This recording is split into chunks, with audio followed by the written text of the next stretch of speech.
Lux presents Hollywood.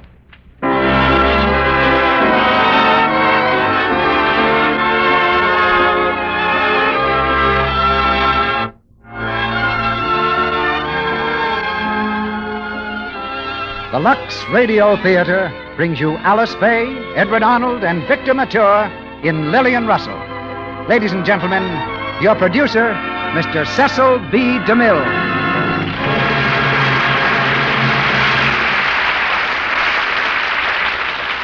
Greetings from Hollywood, ladies and gentlemen. Tonight we turn back from the nervous world of the 1940s to those gay and glamorous years at the end of the last century. Back to those years when a certain very beautiful woman was the toast of America. Her name was Lillian Russell, and that name is the title of tonight's play. We present Lillian Russell not as a shadowy legend, but as a woman who lived and loved and had the world at her feet. She comes to life again in the person of Miss Alice Faye, who has a considerable portion of the world at her feet right now. You'll hear her singing the same song hits that Lillian Russell made famous. Songs that carry me back to the gay 90s, where I knew Lillian and Diamond Jim Brady both. And that makes the characters of this play very real to me. Lillian Russell was one of Alice Faye's biggest hits at 20th Century Fox. And those who saw it on the screen will also remember Edward Arnold's great performance as Diamond Jim Brady. He's here tonight to repeat the same part in our production. And Victor Mature plays Alexander Moore. This drama of a woman noted for beauty is brought to you by a product dedicated to beauty, Lux Toilet Soap. The millions of women who use our product are responsible for its good name. They trust their own beauty to Lux Toilet Soap, and that trust, vindicated so many times, is the best guarantee of quality I know. This coming week, I'll see many of you in person, because tonight I'm leaving for the Chicago premiere of my new picture, Northwest Mounted Police. And I'll have several stars with me. Stars you've heard on the Lux Radio Theater. But now we meet a star of another day. We raise the curtain on the first act of Lillian Russell, starring Alice Faye as Lillian Russell, Edward Arnold as Diamond Jim Brady, and Victor Mature as Alexander Moore.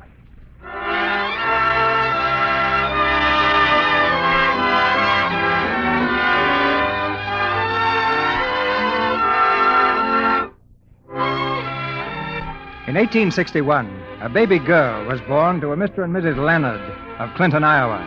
This squirming little red-faced bundle was Helen Leonard, later to become world famous as the beautiful Lillian Russell. Throughout her first night in this world, young Helen screamed lustily. The fond father, gazing into the tiny face, shook his head in wonderment. Well, young lady, I'll say one thing for you. You've got a good voice.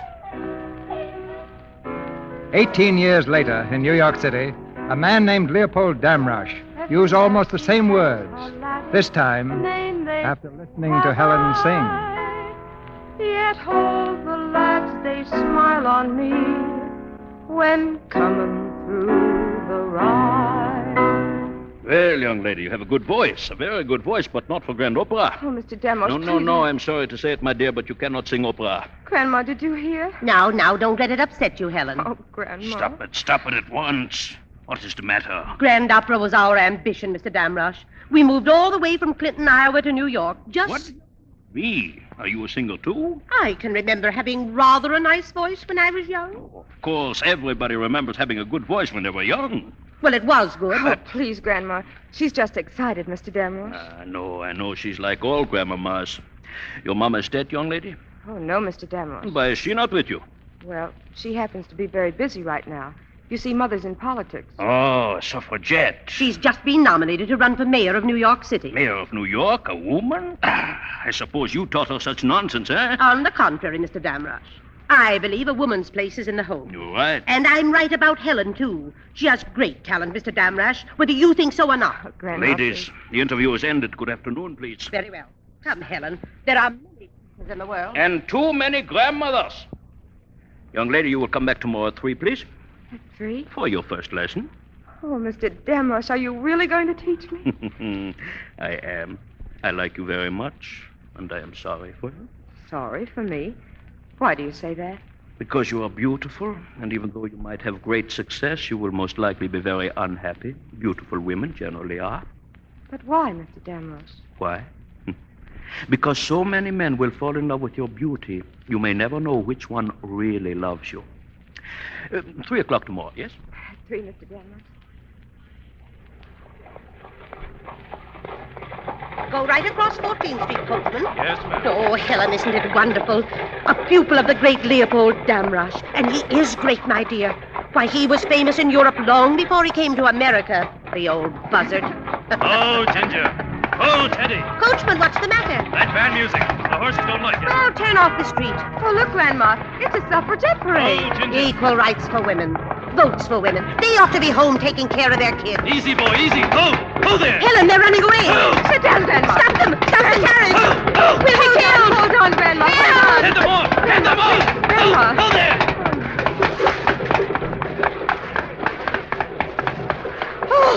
Oh, thank heaven. Let me out of here. Easy now, easy. Grandma, did you see? That young man stopped us. He ran right into the street in front of the coach. Young man, come here, please. Yes, ma'am. Is there anyone hurt? No, we just wanted to say thank you.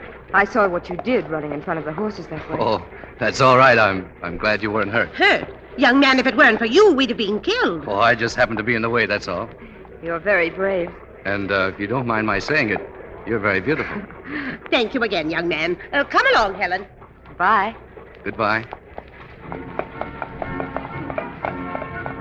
You're a very brave fellow. Oh, thank you. The young lady. She's very lovely. What's her name? I don't know. You saved her life and don't know her name. You're also a very stupid fellow. What's your name? Moore. Alexander Moore. I should hate to save such a beautiful creature and never know who she was. Well, I'll find out someday, perhaps. Bravo. When you do, tell me, please. So I can invite you both to my theater. Tony Pastor's theater. Well, sure. Thank you.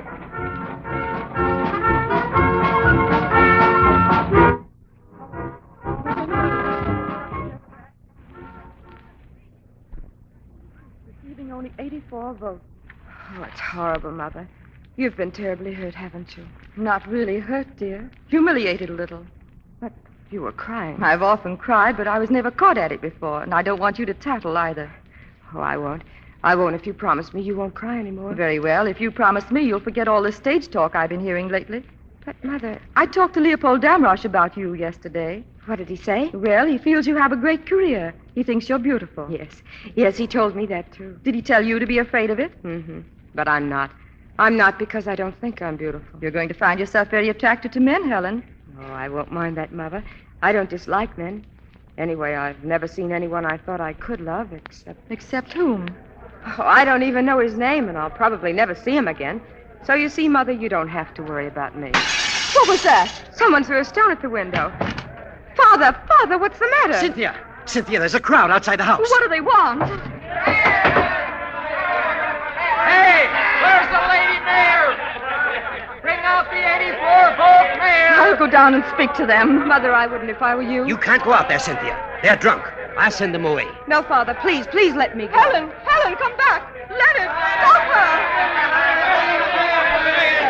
Where is she? Bring her out. Hey, who's that? Gentlemen. My mother's very tired. Do you all mind going home? Please. Why don't you run for something? Vote 10 times for you. Well, I guess you did it all right. They're leaving. Oh, hello. Oh, do you remember me? Well, I should, don't you think? Well, what are you doing here? Oh, I just happened along with the crowd. I tried to stop them, but it wasn't much use. This is the second time you happened along when I was in trouble. What's your name? Alexander Moore. I'm glad to know you, Mr. Moore. Thanks. You were sort of brave facing that crowd all alone. Oh, I knew they were only celebrating. But it won't do them a bit of good. The women will win someday. Do you believe in equal rights for women, Mr. Moore? Well, yes, I guess I do, sort of. What do you mean, sort of? Well, I think a woman has the right to everything a man can give her.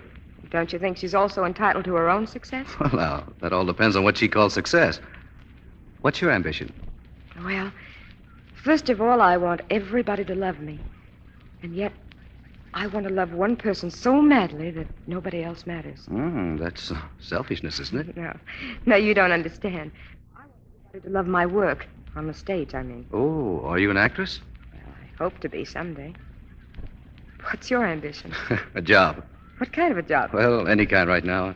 I'm trying to get on a New York paper. Maybe my father could help you. He used to own a newspaper in Clinton, Iowa. I hope to own one myself someday. I bet you will, too. Thanks. But if I don't, I won't mind. Just so long as I don't get hurt, too. And that's what I'm hoping for you, too. Well, let's make a pact.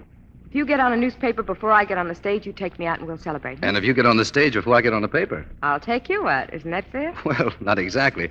I'll have to do my best to beat you to a job. I hope you do. But if you don't, I'll expect you to keep our pact just the same. Good night, Mr. Moore. Good night.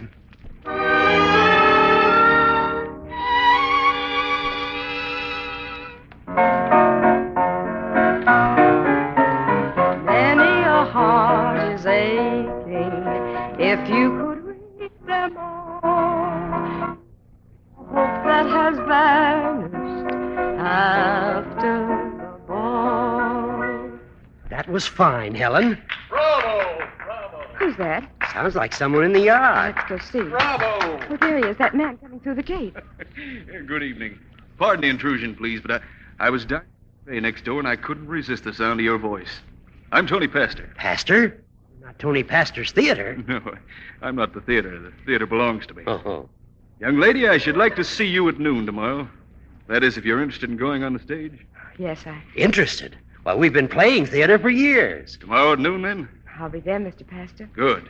I'd like to hear you sing once in the theater. And then maybe we can talk of business. Good night. Good night. Good night, Mr. Pastor.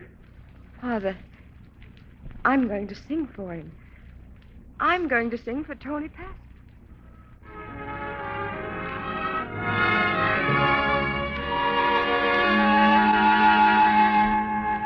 My evening star, I wonder who you are.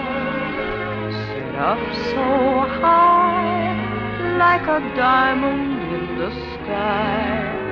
No matter what I do, I can't go up to you. So come down from my evening star. Come down, come down, come down from my evening star.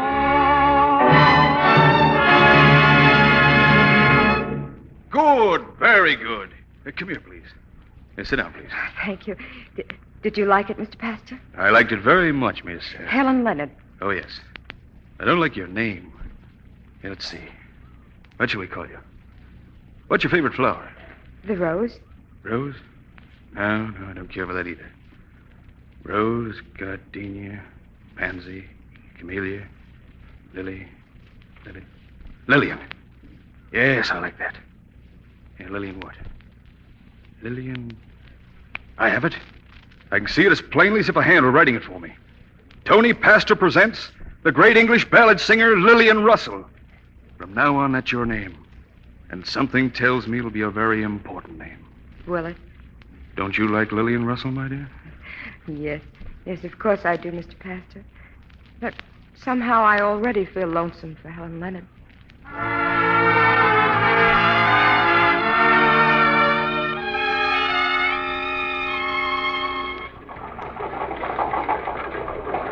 Lillian Russell, the English songbird, appearing this week. Who's Lillian Russell? Now, there's her picture on that poster. They say you can't buy a seat at Pastor's. She's lovely, isn't she?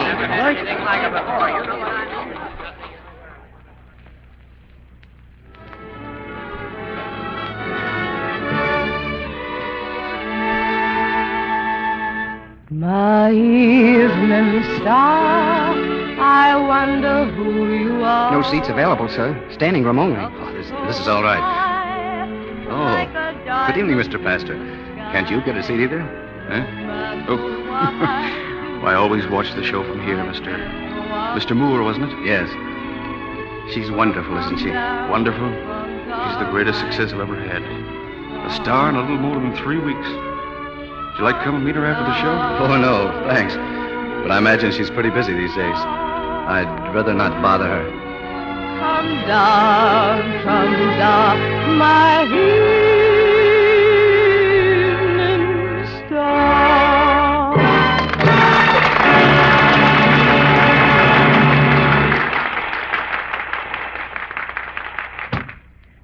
Grandma, weren't they wonderful? And weren't you wonderful? Look, even more flowers than last night. And the same basket of roses again. Oh, I hope there's a card with them this time. I'd like to know who sends them. I don't see any card, just a package. A package? Let me see. Now, just a minute. Don't get so excited. Here we are. Well, look at that. It's a necklace. Diamonds. Diamonds and rubies. Oh, Grandma, isn't it beautiful? Oh, no, I hope you don't find a card, because if you do, I'll have to send it back, won't I? Try it on. Whoever sent that must be a millionaire. I come in? What's Mr. Pastor? Yes, come in, Mr. Pastor. My dear, you were wonderful again tonight. How does it feel to be a success? Or are you still afraid of it? No, I was never afraid of it, Mr. Pastor. My mother was. And how does she feel about it now? She doesn't know. But it's almost a month. Doesn't she suspect? No. She thinks I take my lesson every night. Oh, but I'll never give it up now, Mr. Pastor. You can't, my dear. You can't give it up. Even when you grow tired, you still go on. Oh, Lillian, you remember the young man who stopped your horses almost in front of my theater? Remember him? She's been expecting him ever since her first day here. He was here tonight. Tonight? Well, didn't he ask to see me? No, as a matter of fact, he left before the show was over. Oh. Good night, my dear. Good night, Mr. Pastor. Good night, Grandma. Good night. You see, Grandma, he does know I'm on the stage, and he's forgotten our pact. Very well, I'll forget him. That may be easier said than done, Helen. I think you fell in love with that young man. Oh, don't be stupid, Grandma. I scarcely know him. Why should I love him? Just because he stopped our horses, any gentleman would have done the same. And besides, maybe he'll come back again tomorrow night.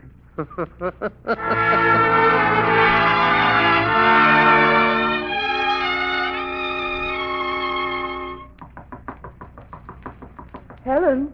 Come in, Mother. I was just hoping you were awake, dear. I wanted to say good night. Well, you weren't home when I came in, Mother. I know. Your father told me you asked for me. Did you take your lesson tonight? Yes. Yes, I did, Mother. Good. Has Mr. Damrosch said anything about your voice lately? Well, he thinks I'm improving, I think. Helen, look at me. Now smile. Yes, it's true. You do look like Lillian Russell. Mother, have you seen her? Almost every night for the past 3 weeks from the same little seat in the gallery. Oh, Mother. And I'm so proud of you, dear. Oh, Mother, you're wonderful. Hush, dear. Helen, who gave you this? What? This necklace. Oh, I don't know, Mother. I got it tonight in a basket of flowers. There wasn't a note or card or anything. I see. Good night, darling. Mother, aren't you going to kiss me? You're not angry because I've gone on the stage. No, dear. We're going to miss you, though. But, Mother, I'm not leaving you. You've already left yourself, dear. You're Lillian Russell now. Someday you'll forget you ever knew Helen Leonard. I'd rather forget Lillian Russell first. You can't forget her now. Her name is in lights, in the newspapers, and on thousands of lips. Millions of new faces will take the place of the old ones. Men will offer fortunes just to stand in the shadow of her glamorous career. Women will envy but copy her. And even kings may applaud her. Mother, do you really think I'll be that successful? I'm afraid you will, dear. Good night, my darling. Good night, Mother. Millions of new faces. Men will offer fortunes. And women will copy her. Oh, I hope I like you, Lillian Russell.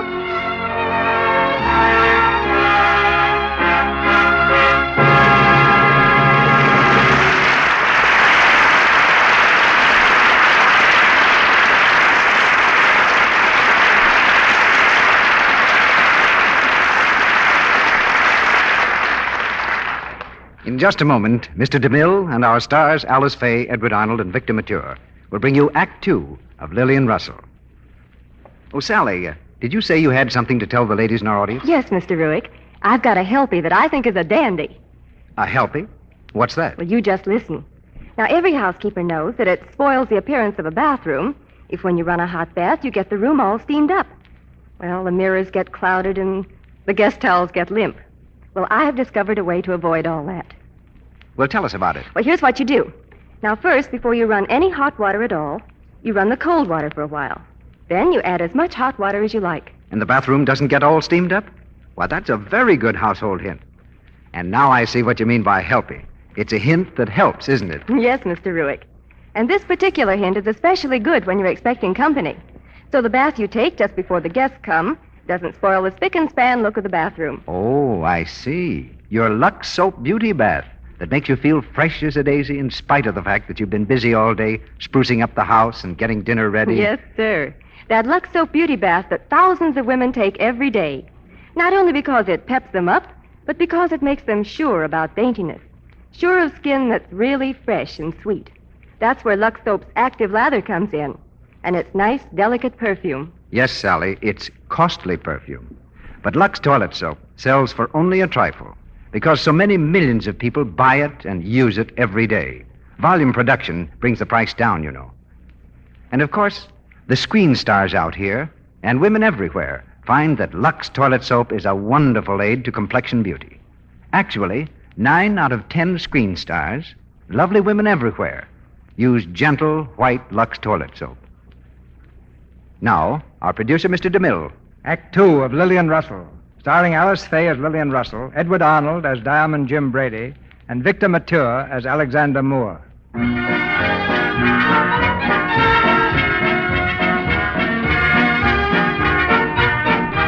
In the few years that followed, the marquee lights of New York told the story of a girl's rise to glory.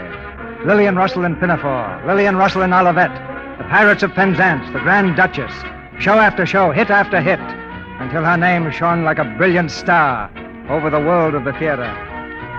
Through all this time, mysterious gifts of flowers and diamonds continued to arrive at her dressing room door. And now in a fashionable jewelry shop, another gift is chosen by her anonymous admirer, Diamond Jim Brady.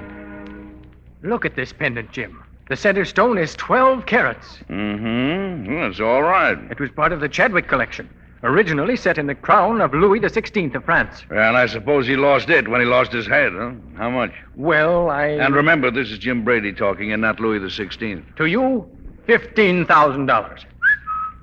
Sold. Jim, you certainly are a gallant. It's been a long time now since we sent the first jewelry to Lillian Russell for you. And still you say you don't know her. No, I don't, but I will one of these days. And it's worth looking forward to. Well, I don't like to discourage you, Jim, but I hear she's going to be married soon. Oh, yeah? Who to? Well, she's been seen a lot lately with Jesse Lewison. Uh-huh. Well, she couldn't find a nicer fellow. You know, Jesse is a great friend of mine. By the way, send that pendant to the Casino Theater. She's opening there tonight. Without a card, as usual? Without a card, but in the usual basket of roses.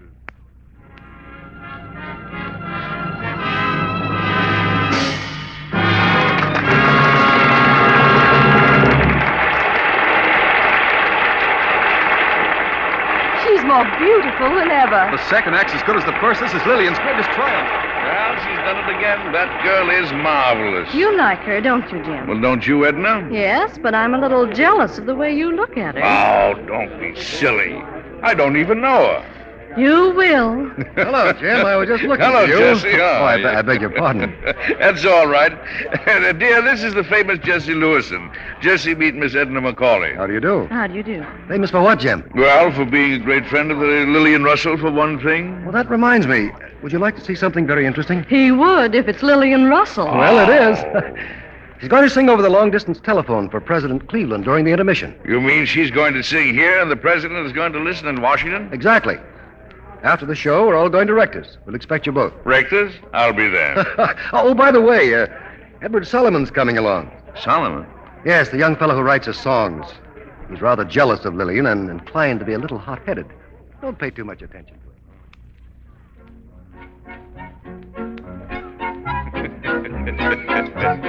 Some more lobster, Mr. Brady? Put it down, put it down. Oh, what's so funny, Mr. Brady?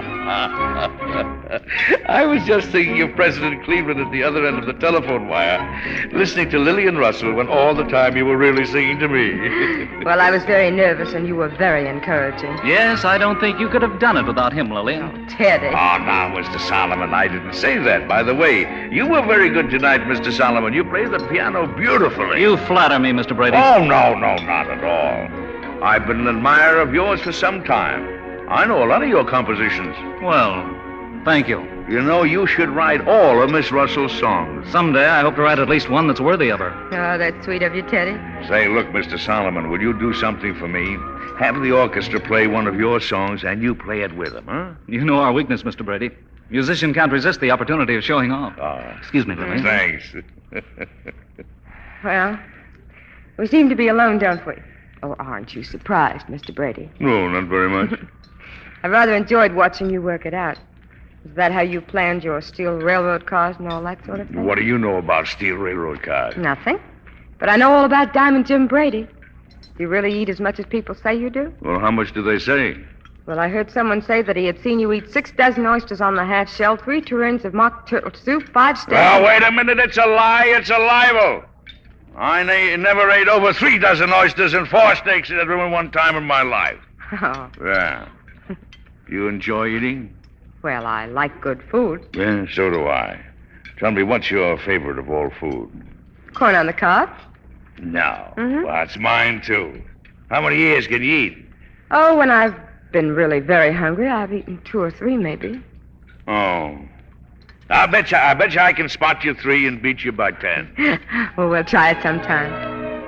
Well, listen, Teddy's playing his piece for you. Would you sing it for me, Miss Russell? Well, I couldn't hear. Oh, please, just quietly, just for me, huh?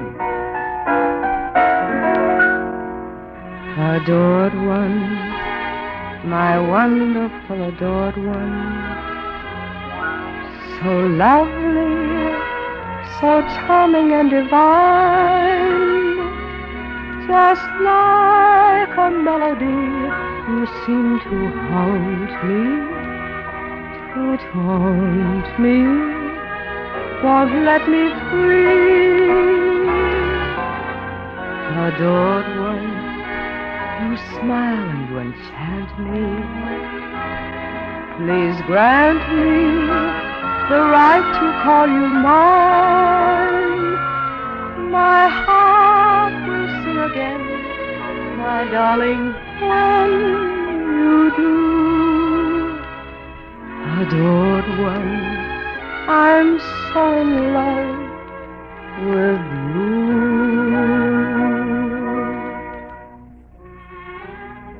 That's the most beautiful thing I ever heard in all my life. Thank you. Well, what are you laughing at now? Oh, at myself. You know, I've been waiting years for the night just to be alone with you. And all I could talk about was corn on the cob.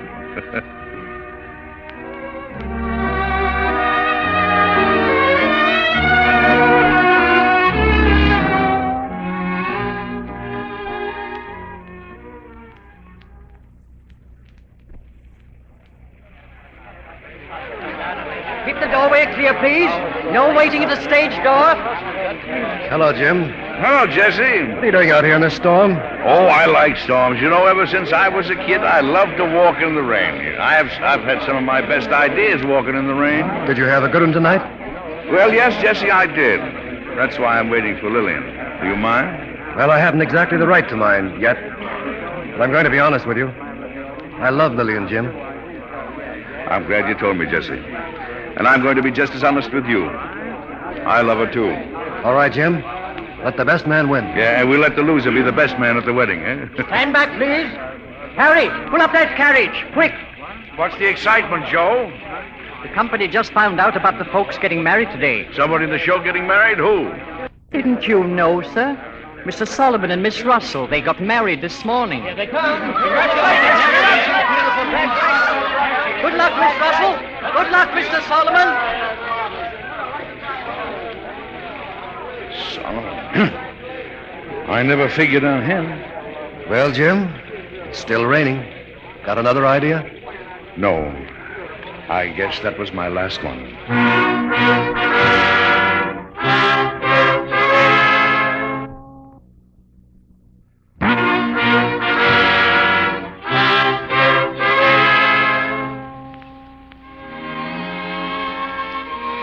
Miss Lillian Russell sailed today for England to appear in an operetta by Gilbert and Sullivan.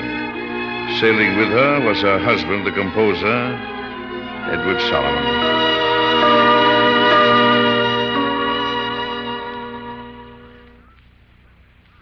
Dinner now, Miss Russell? No, thank you, Marie. I'm not hungry. Aren't you feeling well, Mum? I'm tired, that's all. I thought perhaps London didn't agree with you, Mum. Oh, no, Marie. I love London. I'm glad you stayed away from rehearsal today, Mum. You were in the theater all day yesterday. I don't blame Mr. Solomon for wanting you to rest.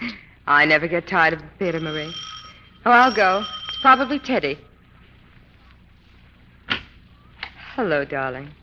How did everything go? Oh, fine. I was completely successful.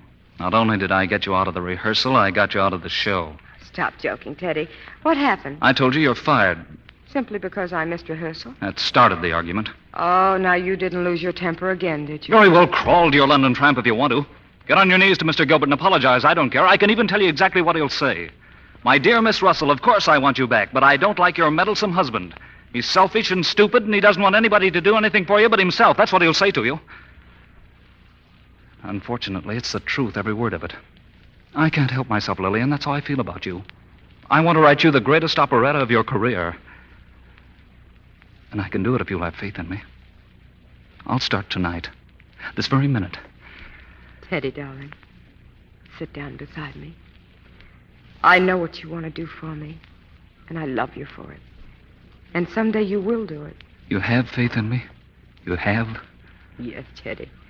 And if I'm out of this show, I don't care, because I know how good yours will be. Oh, Lillian, I'm a very selfish person. I'm willing to risk your career as if it belonged to me. And it doesn't. I belong to you, Teddy. It may mean months and months. I'd be working, nothing coming in. We couldn't live like this, darling.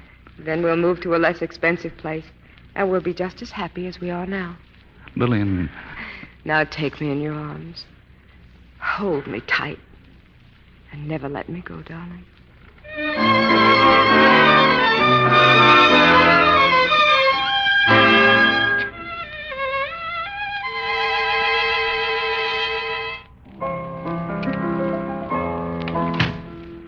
Marie, did you give Mr. Solomon his eggnog? Yes, Mum. Did he drink it? No, Mum. He doesn't look well, Miss Russell. Oh, he's tired, Marie. He's overworking himself. He says it's going to be the greatest role of your career, Mum. I hope so, for his sake. Good night. Good night, Mum. Oh, Marie, what about our visitor? Isn't he coming tonight? Visitor, Mum? Yes, the American newspaper man. Oh, dear. The one who wanted to do the story of your life. I completely forgot, Mum. Oh, Marie, how could you possibly forget when you know he's bringing us money? Oh, I'm sorry, Mum. I'll show him in as soon as he comes. Wait, what did you say his name was? I have it right here, Mum. Alexander Moore. Alexander Moore. Isn't it strange? I seem to remember that name so well. Alexander Moore.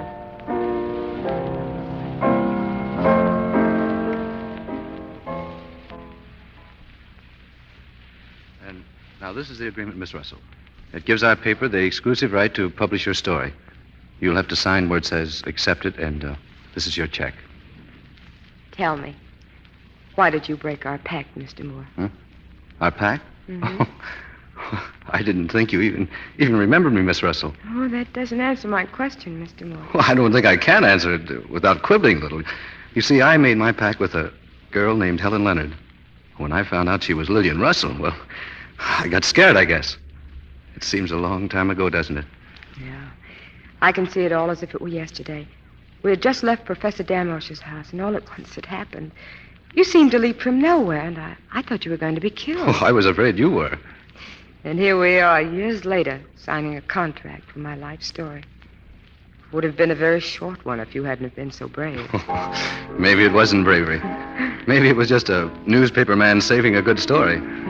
You see, my paper sort of considers you one of the finest women that ever lived. Not only because of your success, but on account of the way you carried it. Guess maybe you didn't realize it, but everybody in America loves you. Everybody? Well, they just can't help themselves, I guess. You've got a way of making people love you. I mean, well, that's how my paper feels about you, Miss Russell. Well, it's very sweet of you to tell me, Mr. Moore. That's beautiful music. Mm-hmm. Isn't it lovely? Mr. Solomon is writing it for me. You're very happy, aren't you? Oh, yes, very. We haven't had such an easy time of it lately. This check is more than welcome, but we have been very happy. What was that? Oh, that's what you call artistic temperament. Whenever Teddy becomes dissatisfied or annoyed with his work, he slaps the poor piano as if it were all its fault. Now, Tell me something about yourself. When are you going to own a newspaper? Well, I don't know yet. I didn't get on very well in New York, so I went back home to Pittsburgh. I've been there ever since. Married? No. No girls? No. Well, yes, there is a girl I sort of grew up with. What's her name? Lucille. Lucille. Oh, I like that name. Why don't you marry her? Well, I just never thought of it, I guess. Maybe she wouldn't have me if I did. Well, I'll have to leave. I'd like to begin our work tomorrow if we can, Miss Russell. Tomorrow, then. And you will keep our pack this time, won't you? You can depend on it. Good night. Good night, Mr. Moore. Will there be anything else, Mum? No, Marie. But you might see if there's anything Mr. Solomon wants. Yes, Mum. Mr. Solomon? Mr. Solomon, sir. He seems very quiet, Miss Russell. Perhaps he's asleep. Open the door. Yes, Mum. He's still at the piano, Mum. Tiptoe in and see if he's asleep. Yes, Mum. Marie, what is it? Miss Russell, come quickly. Come quickly. What is it? Is there anything wrong? Oh, Mr. Solomon, there's something the matter. Miss Russell.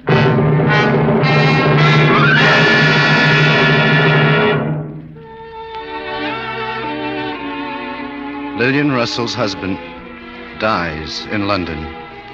The composer Edward Solomon was stricken with a heart attack last night while working on an operetta for his wife.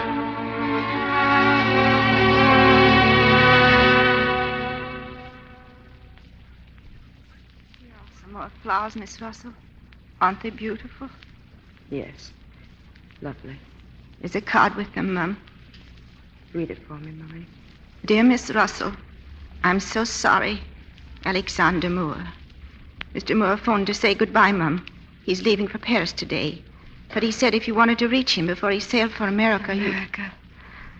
Oh, it seems so long since I've seen America. Yes, Mum. Oh, and that producer gentleman also called early this morning. He hadn't heard about Mr. Solomon. He wanted to speak to you about a new play. A new play? Yes, Mum. I told him you might call him next week. I won't be here next week. I'm going back to America. To America? Without a London success, Mum? Oh, you can't. What do you mean, Marie? Mr. Solomon, Mum. He wanted it so much. I heard him say it time and time again. We'll bring London to your feet, he'd say. That's why he works so hard, Mum, writing his music for you. His music? Yes. I owe it to him. At least I can give him that. We'll stay in London, Marie. We'll do that show.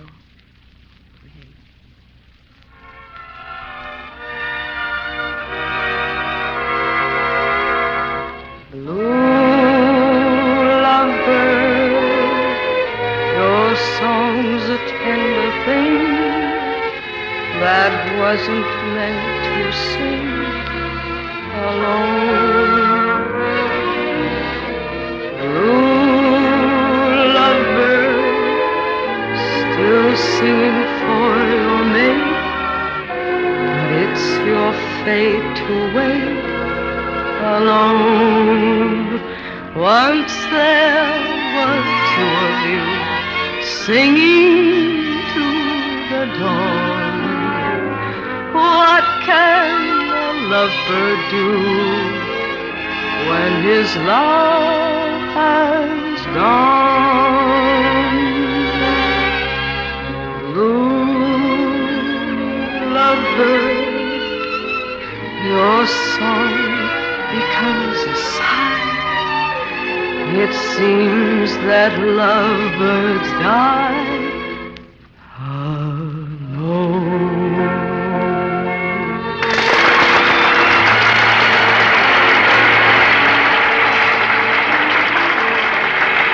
They liked it, Teddy. They liked your music.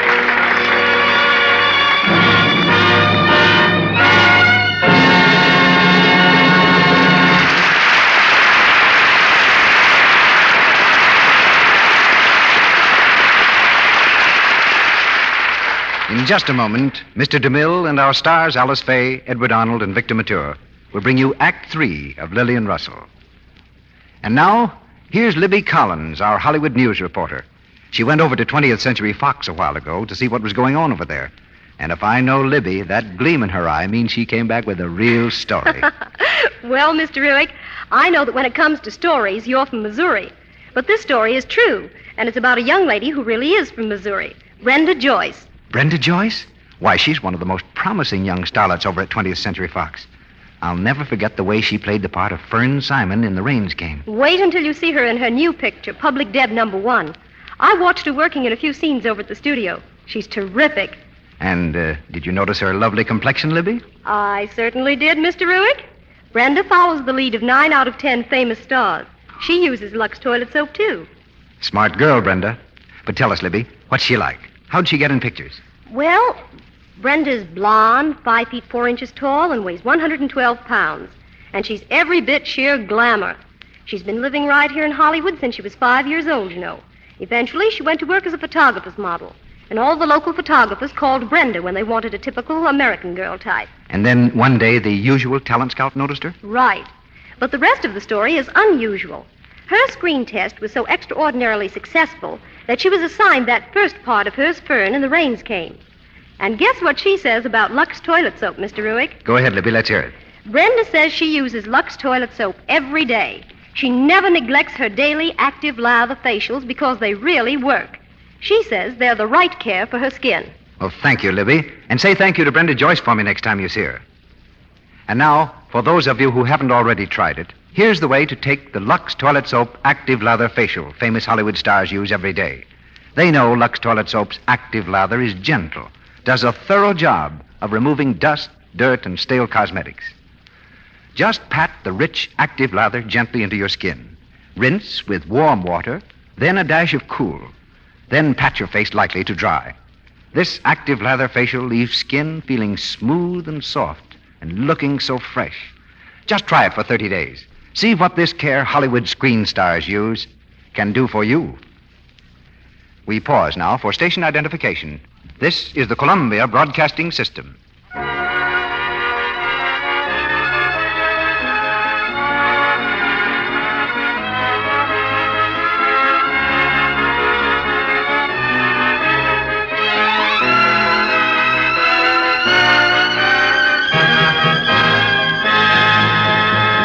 The curtain rises on the third act of Lillian Russell.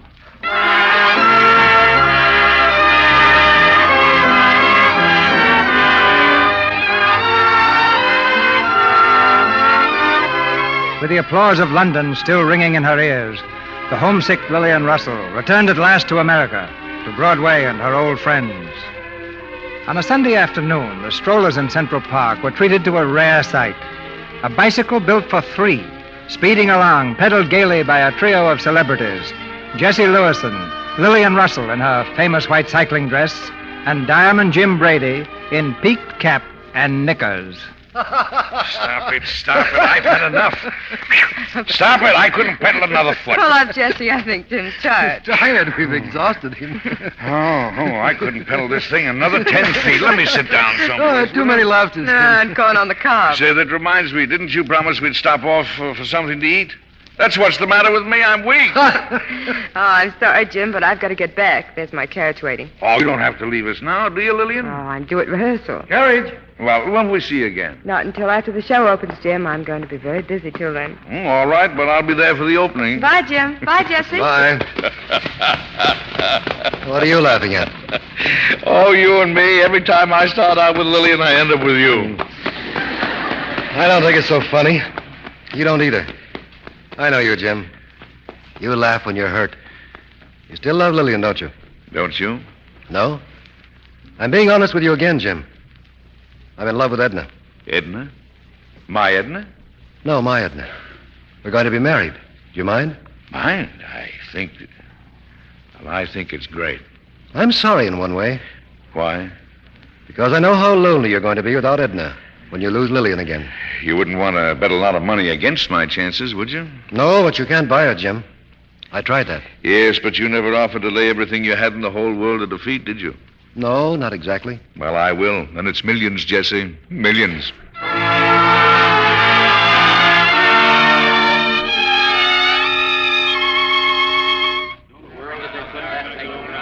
Ten minutes to curtain time. Curtain time. 10 minutes. Marie, we'll have to fix this dress again, I'm afraid. I'll put a stitch in it, Mum, in the dressing room. It won't take a minute. Marie, who wrote that on my mirror? Where, Mum? Lillian, I love you. Who did that? I did, Lillian. Oh, Jim Brady. What are you doing back here? Marie, we'll let the dress wait. Yes, Mum. Why aren't you out front? Oh, I just couldn't wait, Lillian. I got an idea, and the minute I got it, I just had to do it. You mean this on the mirror? Yes, I've been trying to say it for a long time. Ah, Jim, you're sweet. But I'm going to scold you. What, again? Mm-hmm. And seriously. I want you to look at all the things you sent me tonight. Well, but I've seen them, Lillian. Well, look at them again and try to repent your extravagance. A basket of orchids with diamond necklace and bracelet. American Beauty roses with rubies. Gardenias with emeralds. Violets with pearls. And a bicycle of gold and sapphires. Jim, have you lost your mind? No, my dear, just my heart. What? Lillian, Edna and Jessie are out front watching the show. They're married. You were fond of Jessie, weren't you? Yes, I'll miss him, Jim. He was a grand friend. But you'll miss Edna, too, won't you? I won't miss anything or anybody in the whole world if I can have you. And I'll give you everything I've got in the world if you'll just say yes, Lillian. And if at the end of a year you tire of me, I'll walk out of your life and leave you everything I've spent my life for. I love you, Lillian. Lillian, what's the matter? Why are you crying? Because I don't love you, Jim. And I wish I did. Oh, Lillian, come on now. Stop that. Can't you see I was just joking? The only reason I said that was because you were scolding me about my gifts, and I wanted you to believe I was serious. That's all it was. Can you imagine me being married? Why, I'd make the worst husband in the whole world because the minute you were mine, I'd begin to lose interest in you, just as I have with everything else I've gotten out of life, except perhaps corn on the cob. I would, really. No. You're not telling the truth. I've hurt you deeply, and I'm sorry. But if I married you, I'd hurt you even more because it would be gratitude, Jim, not love. And you wouldn't want that, would you? And what if I should say yes? Then I'd marry you, Jim. Do you really mean that? Yes, I do. Well, Jim, I'll bet this is the shortest honeymoon two people ever spent together. It's all over, and what's more, Miss Russell seems very, very happy about it. No. No, I'm not happy, Jim. Neither are you. We're pretty much alike, aren't we? I mean, we've each had everything life could give us except what we really want. And I've looked for it so hard. When I was a girl and I first went to work for Tony Pastor, my mother said that every success has its penalty, that somehow life has a strange way of making you pay for the things it gives you. Now I know what she means. Lillian, I wish I could give you the happiness you're looking for. And I wish I could do the same for you, Jim. There. Don't you worry about me. All I'm thinking of right now is what we're going to eat after the show. We have a supper date, you know. Yes. Yes, I'll be waiting for you, Jim. Good. We'll see you then, huh? Mm-hmm. Miss Russell, there are more flowers, Mum, and a message. Read it to me, Marie. Dear Miss Russell, I am in the theater enjoying your show, but I'm leaving for Pittsburgh immediately after. Would love to say hello to you before I go. Alexander Moore. Alexander Moore. You remember him, Marie? Oh, yes, indeed, Mum. Oh, I'd like to see him. Send a message back, Marie. Tell him to come during intermission. Yes, Mum. Marie, isn't it strange? I so often think of Alexander Moore and so seldom see him.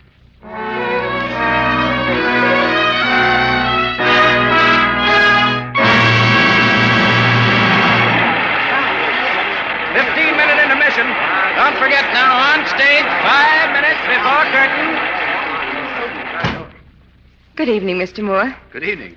It was nice of you to see me. Oh, it's been a long time, Mr. Moore, and you've missed so many chapters of my story. Oh, I've been reading them, Miss Russell.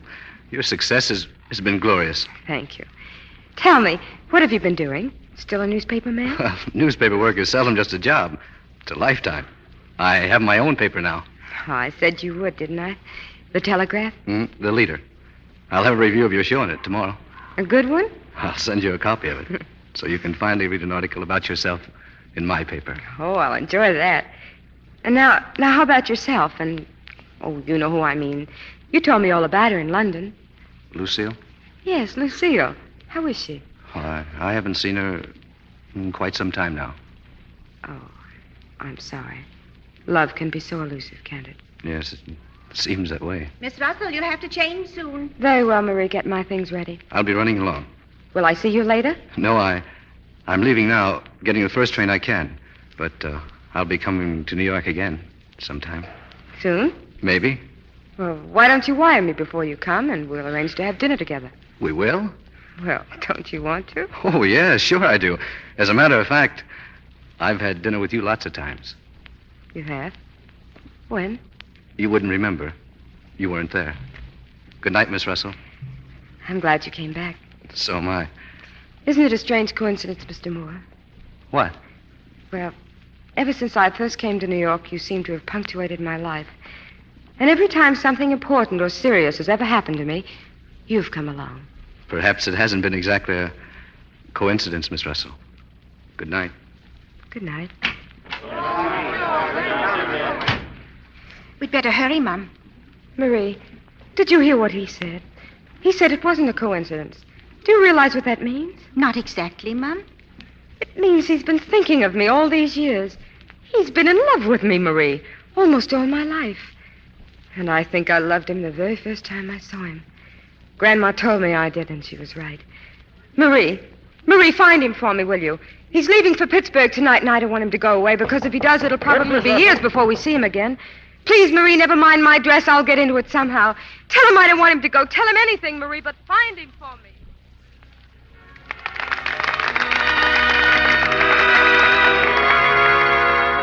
Blue lovebird, your song's a tender thing that wasn't meant to sing alone. Blue lovebird, your song becomes a sigh. It seems that lovebirds die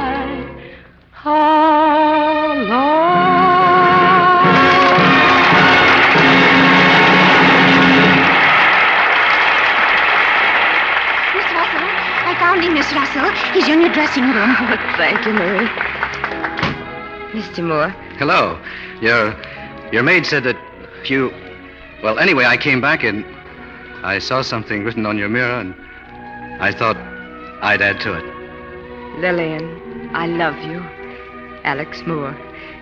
Alex, I'm so glad you came back. I want to make another pact with you. That's if you promise to keep it, Alex. I've never really broken it, Helen.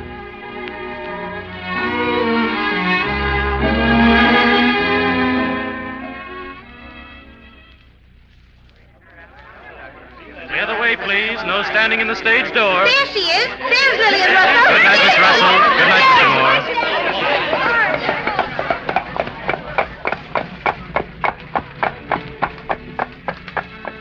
Well, Jim, there they go.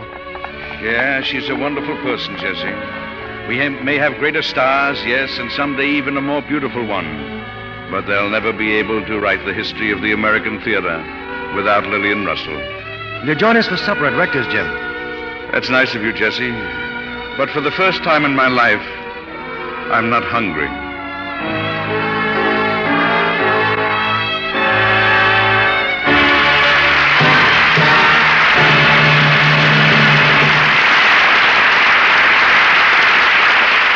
Lillian Russell, Diamond Jim, and Alexander Moore fade into the glamorous past. But Alice Faye, Edward Arnold, and Victor Mature are right here at this microphone, and we congratulate them all. Thank you, Mr. DeMille.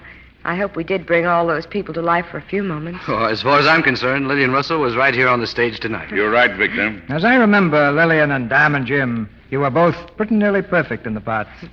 I think Eddie's getting that Diamond Jim look again. What's that? Mm-hmm. Oh, that fellow Brady talks so much about eating that I have to rush home to dinner every time I play the part. How's the food of the picture you're making, Alice? Well, it's pretty scarce. I'm working on Tin Pan Alley at 20th Century Fox. It's a story about songwriters. Well, as long as you sing the songs, Alice, Tin Pan Alley is right down my alley. Well, if I knew how to curtsy, Mr. DeMille, I'd do it. Now, before we go, I'd like to add my little word or two to the sincere tributes that so many others have made to Lux Soap. I think it's a wonderful complexion care, and naturally, I use it all the time. The very first time I tried Lux Soap, I knew it was the right care for my skin, and I've been a Lux fan ever since. Like one of your songs, Alice. Your opinion of Lux Soap is music to our ears. Well, what about this trip of yours to Chicago, CB, for the opening of Northwest Mounted Police? Well, Eddie, I'm leaving right now, right after the program. Chicago is planning a 3-day celebration, ending with the premiere on Thursday. And with me in Chicago, I'll have 6 stars of the picture. Gary Cooper, Madeline Carroll, Paulette Goddard, Preston Foster, Robert Preston, and Lynn Overman. And the Canadian premiere of Northwest Mounted Police is being held in every theater in Regina tonight. Oh, that's fine. And what's the Lux Radio Theater going to do without you next week? Oh, I'll be on the program, Eddie, from New York. My brother, William C. DeMille, is taking over here. With 2 DeMilles working on the show next week, the sky is the limit. Next week, the sky is the limit, because we're going to have Mickey Rooney and Judy Garland. And the play is their latest MGM screen hit, Strike Up the Band. It's the first appearance at our microphone of these 2 youngsters who have taken the country by storm, and the play is made to order for their cheerful enthusiasm. So next Monday night is certainly a night to strike up the band, with Mickey Rooney and Judy Garland. Oh, that's a wonderful cast, Mr. DeMille. I'll be listening. Good night and a pleasant trip. Good night, CB, and lots of fun. Good night. I'll send you greetings from Chicago.